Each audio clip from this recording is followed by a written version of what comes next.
ভাঙিছে চব চাই দিব দেই আচ্ছা চবকে নমস্কাৰ কৰিলে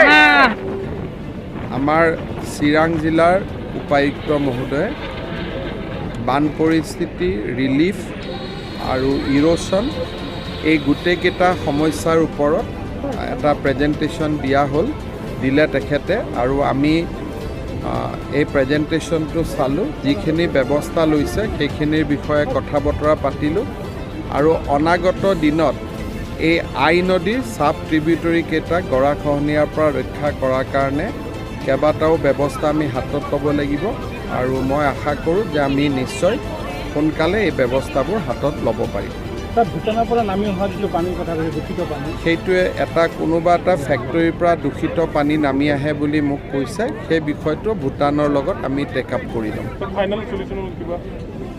এটা তেওঁলোকে স্কিম বনাইছে 5 কিলোমিটাৰ বান্ধ দিয়াৰ বাবে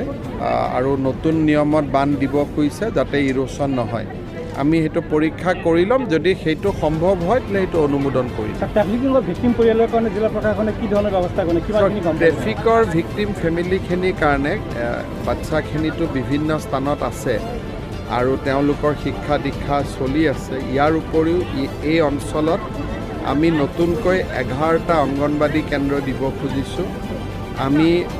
ইয়াৰ যিখিনি ট্ৰেফিক ভিক্টিম আদিবাসী পৰিয়াল তেওঁলোকক আমি অৰুণোদয় আঁচনি দিব খুজিছোঁ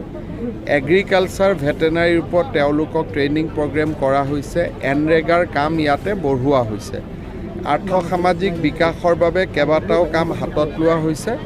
আৰু এই গোটেইখিনি কাম সৰজমিন পৰ্যবেক্ষণ কৰিবৰ কাৰণে এদিন মই নিজে আহিম মই DC মহোদয়ক ইয়াত আজি কৈছোঁ যে 18খন ইয়াত আদিবাসী ভিলেজ আছে 5জনকৈ ডেকা ল'ৰাক ভলেণ্টিয়াৰ হিচাপে মই আইডেণ্টিফাই কৰিব কৈছোঁ যাতে তেওঁলোকক লগত লৈ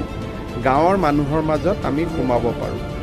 আৰু ফৰেষ্টত সিঁচৰিত হৈ থকা মানুহখিনিক এটা অঞ্চলত আমি একেলগে লৈ অহাৰ চিন্তা কৰিছোঁ যাতে আমি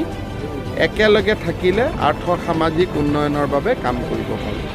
ভাৰত ভূটান সীমান্ত অঞ্চলত জল জীৱনৰ যিটো প্ৰচলিত যিখিনি আঁচনি আছে সেইটো ৰূপায়ণ কৰাৰ প্ৰব্লেম হৈছে কাৰণ এই অঞ্চলত পানীৰ খুব সমস্যা হয় DCয়ে কৈছে যে এটা মেগা স্কিম তেওঁ কৰিব খোজে 150 কোটি টকা খৰচ কৰি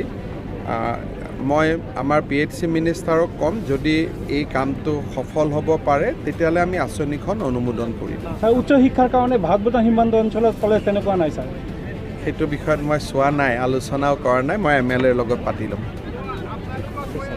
বিধায়ক আৰু মন্ত্ৰী উষা গৌৰা ব্ৰহ্ম ডাঙৰীয়াৰ সৈতে আজি চিৰাঙৰ এই লাউকিগিৰি অঞ্চলত হোৱা গৰাখহনীয়া আৰু বান পৰিস্থিতিৰ আমি বুজ ল'লোঁ ইতিমধ্যে পানী শুকাইছে ৰাইজ কেম্পৰ পৰা ঘৰলৈ উভতিছে আমি চাব লাগিব যে ভূটানৰ পৰা যিখিনি পানী নামি আহে তাক আমি কেনেকৈ চেনেলাইজ কৰিব পাৰোঁ যাতে ইয়াত ভৱিষ্যতে গৰাখহনীয়া হ'ব নোৱাৰে তাৰ কাৰণে এটা উপযুক্ত প্ৰজেক্ট বনাবৰ কাৰণে মই ৱাটাৰ ৰিচোৰ্চ ডিপাৰ্টমেণ্টক অনুৰোধ কৰিছোঁ আৰু তেওঁলোকৰ পৰা প্ৰজেক্ট আহি পালে আমি এই ক্ষেত্ৰত বিহিত ব্যৱস্থা ল'ম যিসকল কেম্পত আছিলে মই সুধিছিলোঁ তেওঁলোকে কেম্পত থকা অৱস্থাত ভালেই ৰিলিফ পোৱা বুলি মোক জনাইছে ইতিমধ্যে কেম্পত থকা সকলো পৰিয়ালৰ বেংক একাউণ্টত ৩,৮০০ টকা জমা হৈছে 15 তাৰিখৰ ভিতৰত যাৰ যাৰ ঘৰ ভাঙি গ'ল তাৰ আমি ৰিপৰ্ট পাম আগষ্ট মাহৰ ভিতৰত যাৰ যাৰ ঘৰ ভাঙি গ'ল তেওঁলোকক আমি সহায় কৰাৰ ব্যৱস্থা কৰিম আৰু ষ্টুডেণ্টসকলৰো আমি নাম লৈছোঁ যাতে তেওঁলোকৰ বেংক একাউণ্টতো বা তেওঁলোকৰ দেউতাক মাকৰ বেংক একাউণ্টতো আমি কিতাপ পত্ৰ কিনিবৰ বাবে আমি সহায় আগবঢ়াব পাৰোঁ মই ভাবোঁ যে অহা বছৰৰ আগে আগে আমি ইয়াতে কিছু ব্যৱস্থা ল'ব লাগিব যাতে আৰু গৰাখহনীয়া নহয় ইয়াত বছৰ বছৰৰ পৰা এনেকুৱা বান প্ৰতিৰোধৰ কাৰণে বান দিয়া পৰিলক্ষিত হয় কিন্তু ভূটানৰ পৰা যেতিয়া পানী নামে খৰস্ৰোতাভাৱে আহি পেলাই সেইসমূহ বান উটুৱাই নিয়ে পানীক মথাউৰিয়ে এটা নিৰ্দিষ্ট সময়লৈকে ধৰি ৰাখিব পাৰে তাতকৈ যদি বেছি কোনোবাবাৰ বৰষুণ হয়